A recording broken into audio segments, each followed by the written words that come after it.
When I was a kid, I used to think that pork chops and karate chops were the same thing. I thought they were both pork chops. And because my grandmother thought it was cute, and because they were my favorite, she let me keep doing it. Not really a big deal.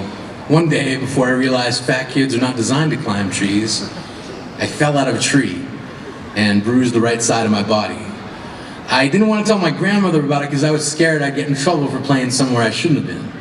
A few days later, the gym teacher noticed the bruise and I got sent to the principal's office.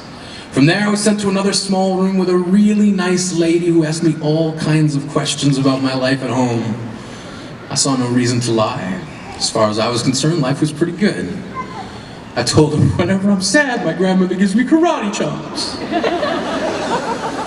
This led to a full-scale investigation, and I was removed from the house for 3 days, until they finally decided to ask me how I got the bruises.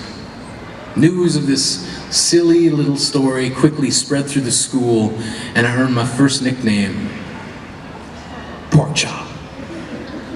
To this day, I hate pork chops.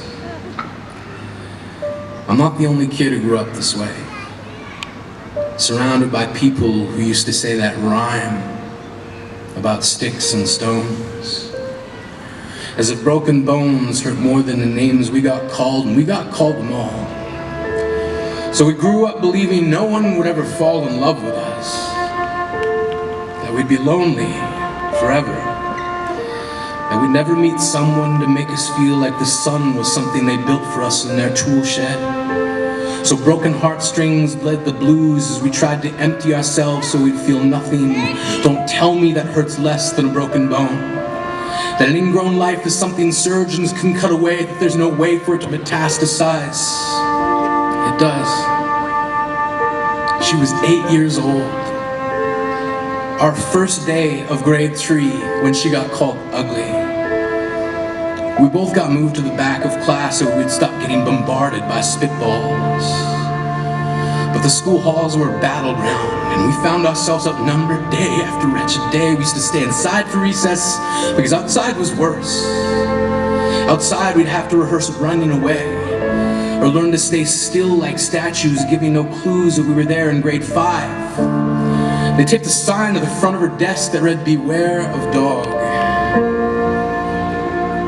To this day, despite a loving husband, she doesn't think she's beautiful because of a birthmark that takes up a little less than half her face.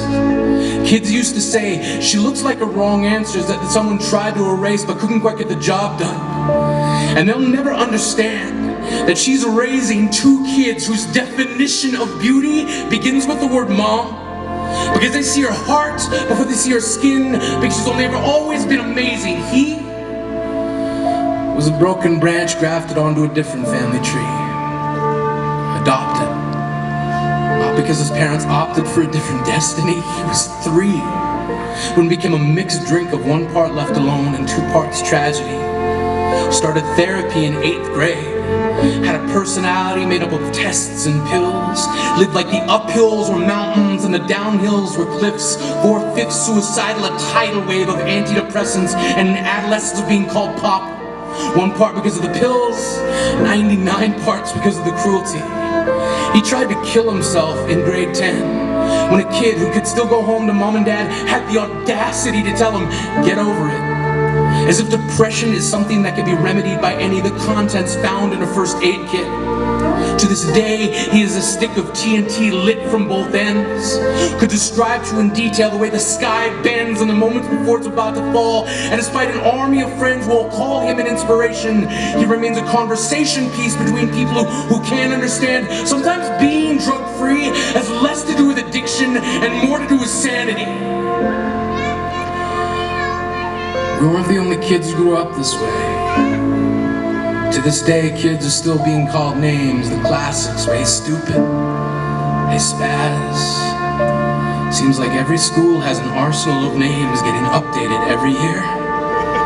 And if a kid breaks into school and no one around chooses to hear it, they make a sound. They're just background noise of a soundtrack stuck on repeat when people say things like, "Kids can be cruel." Every Every school was a big top circus tent, and the pecking order went from acrobats to lion tamers, from clowns to carnies, all of these miles ahead of who we were. We were freaks, lobster claw boys and bearded ladies, oddities, juggling depression and loneliness, playing solitaire, spin the bottle, trying to kiss the wounded parts of ourselves and heal. But at night, while the others slept, we kept walking the tightrope. It was practice, and yet some of us fell. But I want to tell them that all of this is just debris left over when we finally decide to smash all the things we thought we used to be. And if you can't see anything beautiful about yourself, get a better mirror, look a little closer, stare a little longer, because there's something inside you that made you keep trying despite everyone who told you to quit. You built a cast around your broken heart, and signing yourself, you decided they were wrong. Because maybe you didn't belong to a group or a clique. Maybe they decided to pick you last for basketball or everything. Maybe you used to bring bruises and broken teeth to show and tell, but never told. Because how can you hold your ground if everyone around you wants to bury you beneath it? You have to believe that they were wrong. They have to be wrong. Why else would we still be here? We grew up learning to cheer on the underdog because we see ourselves in them. We stem from a root planted in the belief that we are not what we were called. We are not abandoned cars stalled out and sitting empty on some highway. And if in some way we are, don't worry, we only got out to walk and get gas.